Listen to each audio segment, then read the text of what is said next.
Après la Fnac, Flammarion ou Virgin, Anne-Laure Vial a travaillé chez Amazon où elle a été notamment responsable Kindle Direct Publishing et responsable catégorie livre.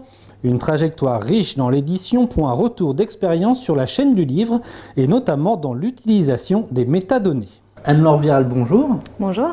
Vous venez d'ouvrir une grande librairie indépendante à Paris après une expérience chez Amazon. Mais qu'est-ce qui vous a pris ?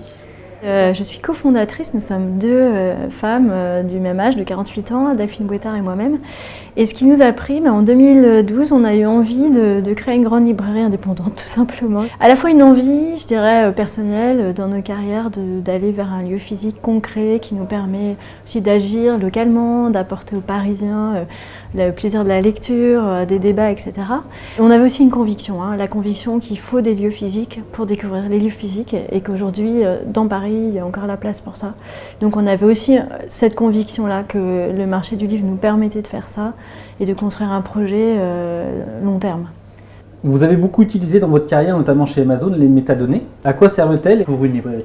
Alors dans une librairie, d'ailleurs peut-être, comme chez Amazon et comme pour tout revendeur de livres, elles sont clés puisqu'en fait elles nous servent d'abord à la gestion de notre assortiment, donc comment gérer nos stocks, comment acheter, par exemple la disponibilité est clé, nous servent à la facturation puisque le prix sert à faire le contrôle facture, elles nous servent à renseigner le client.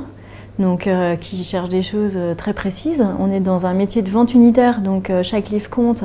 Donc le détail des métadonnées est hyper important puisque va permettre à un livre de se vendre ou pas. Elles nous servent à faire du chiffre d'affaires, elles nous servent à organiser notre offre. Donc ça c'est aussi très important parce que la façon dont on organise notre offre physiquement, c'est aussi un axe de différenciation. C'est notre identité. Et donc ça va être possible grâce à des métadonnées quand elles sont bien renseignées, elles sont homogènes, elles sont riches. Dernier point, c'est aussi évidemment, elles permettent aussi à faire des ventes sur le site internet. Et le site internet notamment nous permet aussi de générer du trafic dans nos librairies, puisque les gens peuvent mettre à disposition. Et donc s'il y a des données enrichies sur le site, les gens qui vont sur les pages de détail vont mieux convertir en achat leur visite. Et donc qui dit conversion dit qu'ils vont venir chez nous. Il faut aussi des logiciels de gestion qui les utilisent.